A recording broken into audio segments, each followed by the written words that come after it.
nerd.vision is a non-breaking, production-safe debugger that can be used on all Java, Node.js, and Python applications, with more languages to come. In this short video, we are going to cover installing the Java agent on your application.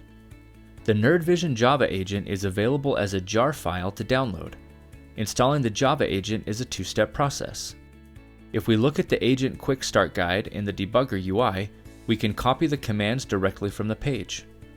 First, we will run our curl command to download the nerd.vision jar file.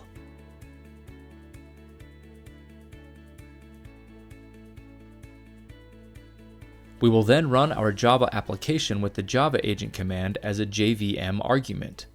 With nerd.vision installed, we see the text starting nerd.vision in our terminal.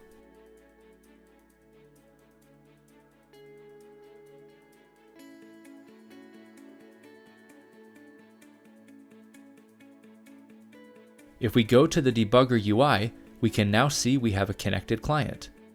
You can install nerd.vision in under a minute and leave it installed on the server 24/7, so you will never need to restart to add logging to your application again.